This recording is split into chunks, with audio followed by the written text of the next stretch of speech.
دوستو، قیامت یعنی ججمنٹ ڈے پر تو ہماری دنیا کے سبھی ابراہیمی دھرم یقین رکھتے ہیں، جن میں مسلمانوں کے ساتھ ساتھ عیسائی اور یہودی بھی شامل ہیں۔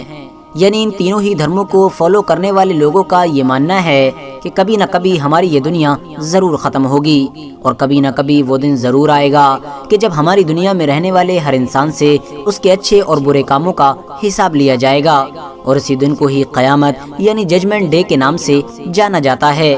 مگر دوستو، یہ قیامت کا دن کب، کیسے اور کیوں آئے گا، اس بارے میں تینوں ہی دھرموں کی الگ الگ رائے ہے۔ مگر تینوں ہی دھرموں کو فالو کرنے والے لوگ ایسے بہت سارے نظریات رکھتے ہیں کہ جن کے مطابق قیامت آنے سے پہلے ہماری دنیا میں ایسی بہت ساری عجیب و غریب اور بڑی چیزیں ہوں گی کہ جو اس بات کی طرف اشارہ کریں گی کہ قیامت آنے والی ہے۔ اور انہی بہت سارے نظریات میں سے ایک نظریہ یہ بھی ہے کہ عیسائی کیتھولک مذہب کو فالو کرنے والے بہت سارے لوگوں کا یہ ماننا ہے کہ قیامت آنے سے پہلے پریسٹر جان نام کا وہ طاقتور بادشاہ بھی واپس آئے گا، جو واپس آ کر پوری مسلم دنیا کو شکست دے گا، یعنی پوری مسلم دنیا کو جنگ کے میدان میں ہرا دے گا، اور اس طرح سے دنیا کے ایک بڑے حصے پر اپنی عیسائی سلطنت کو قائم کرے گا۔ ایک ایسی سلطنت کہ جو نہ صرف ایک بڑی اور طاقتور فوج کی مالک ہوگی بلکہ حد سے زیادہ امیر بھی ہوگی۔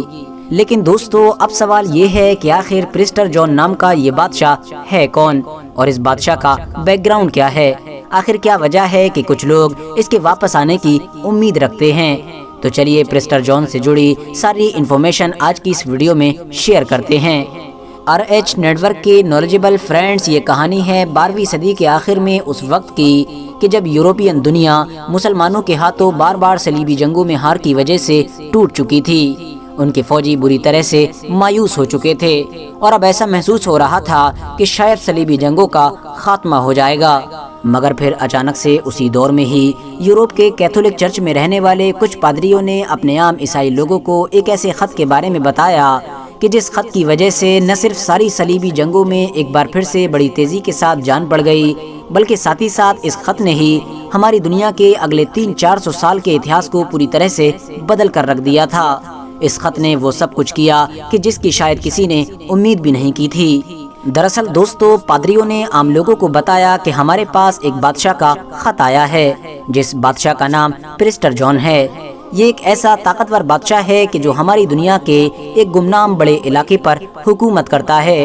اس کی سلطنت ہماری امیدوں سے بھی کہیں زیادہ بڑی ہے۔ اس کی سلطنت میں رہنے والے غریب لوگ بھی ہمارے علاقے کے امیر سے امیر لوگوں سے بھی زیادہ امیر ہیں۔ یہ ایک ایسا بادشاہ ہے کہ جو امیر اور طاقتور ہونے کے ساتھ ساتھ بہت پکا عیسائی بھی ہے، اور عیسائی دھرم کو فالو کرنے کی وجہ سے ہی یہ بادشاہ کئی بار ہمارے سب سے بڑے دشمن یعنی مسلمانوں کو بھی جنگوں میں شکست دے چکا ہے، اور اب یہ بہت جلد ہی ہم لوگوں کی مدد کے لیے آنے والا ہے۔ اس کے علاوہ پادریوں نے عام عیسائیوں کو یہ بھی بتایا کہ یہ بادشاہ کوئی عام بادشاہ نہیں، بلکہ انہی 3 فارسی بادشاہوں میں سے کسی ایک کی نسل سے ہے کہ جو حضرت عیسیٰ علیہ السلام کی پیدائش کے وقت ان سے ملنے کے لیے یروشلم شہر گئے تھے، اور وہاں پہنچ کر حضرت عیسیٰ علیہ السلام کی بارگاہ میں تحفے پیش کیے تھے۔ اور ان تینوں ہی فارس کے مجوسی بادشاہوں کا ذکر سب سے مقدس کتاب یعنی بائبل میں بھی موجود ہے۔ اب ظاہر ہے یہ سن کر یورپ کے لوگوں میں خوشی کی لہر دوڑ گئی۔ جب ان لوگوں نے سنا کہ ایک امیر اور حد سے زیادہ طاقتور بادشاہ یروشلم شہر کو فتح کرنے کے مشن میں ہم لوگوں کی مدد کرنے کے لیے آنے والا ہے،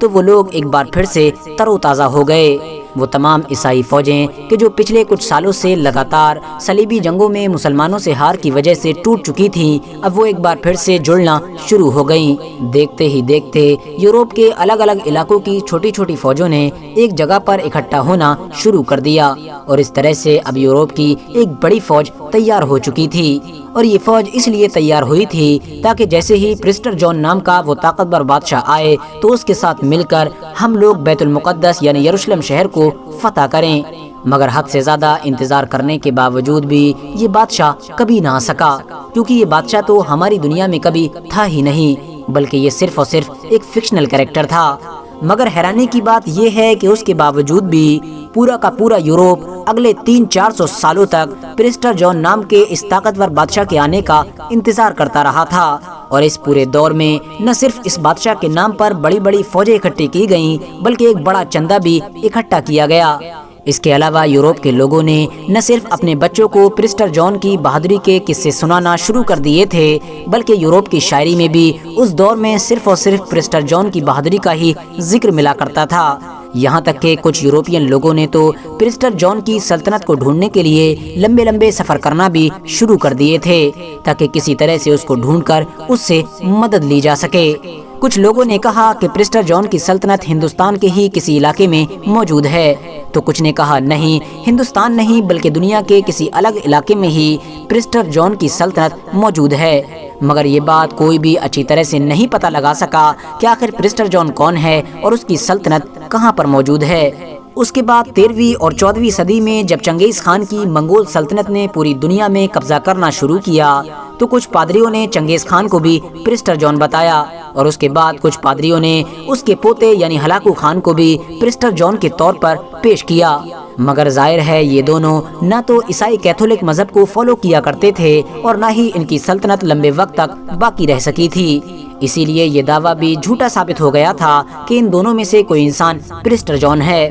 آخرکار ایک بار پھر سے پرسٹر جان نام کے اس طاقتور بادشاہ کی اچھی طرح سے تلاش شروع کی گئی۔ بڑے بڑے قابل لوگوں نے زمین کے ساتھ ساتھ سمندر میں بھی لمبے لمبے سفر کرنا شروع کر دیے تھے تاکہ کسی طرح سے اپنے سب سے طاقتور بادشاہ کو ڈھونڈا جا سکے۔ قسمت سے اسی دور میں ہی جہاز کے ذریعے سے لمبا سفر کرنے والے کچھ عیسائی لوگوں کا سامنا اس طاقتور عیسائی سلطنت سے ہوا کہ جو آج کے دور کے ایتھیوپیا کے علاقے میں موجود تھی۔ یہاں پر ایک نئی طاقتور عیسائی سلطنت کو دیکھ کر جہاز میں بیٹھے ہوئے سبھی عیسائی لوگ خوش ہو گئے، کیونکہ ان کو یہ محسوس ہوا کہ شاید وہ پرسٹر جان کی سلطنت کو ڈھونڈنے میں کامیاب ہو چکے ہیں۔ اسی وجہ سے ان لوگوں نے نہ صرف ایتھیوپیا کے لوگوں کو یورپ آنے کی دعوت دی بلکہ ان کے ساتھ بہت سارے بزنس سے ریلیٹڈ کانٹریکٹ بھی کیے۔ مگر یورپ کے عیسائیوں کی یہ خوشی زیادہ دنوں تک باقی نہ رہ سکی تھی، کیونکہ افریقہ کی ہی ایک مسلم سلطنت کہ جس کا نام سلطنت عدل تھا، اس نے عثمانی ترکوں کے ساتھ مل کر اس علاقے کو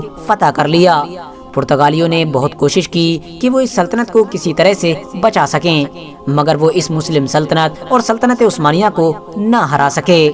آخرکار جب یورپ کے عام لوگوں تک اس بات کی خبر پہنچی کہ اس عیسائی سلطنت پر بھی مسلمانوں کا قبضہ ہو چکا ہے کہ جس عیسائی سلطنت کے بارے میں انہیں یہ بتایا جا رہا تھا کہ یہ سلطنت پرسٹر جان کی ہے، تو یورپ میں رہنے والے عام عیسائیوں کی امیدیں پوری طرح سے ٹوٹ گئیں، اور اب زیادہ تر لوگوں نے یہ ماننا شروع کر دیا کہ پرسٹر جان نام کی کوئی چیز موجود ہی نہیں ہے۔ مگر آپ کو جان کر حیرانی ہوگی کہ آج بھی کیتھولک مذہب کو فالو کرنے والے بہت سارے ایسے لوگ ہیں کہ جن کا یہ نظریہ ہے کہ قیامت سے پہلے یعنی ججمنٹ ڈے سے پہلے ایک نہ ایک دن پرسٹر جان نام کا وہ طاقتور بادشاہ واپس ضرور آئے گا، اور وہ نہ صرف ہماری مدد کر کے یروشلم شہر کو آزاد کرائے گا بلکہ ساتھ ہی ساتھ دنیا کے ایک بڑے علاقے پر ایک عیسائی سلطنت کو قائم کرے گا۔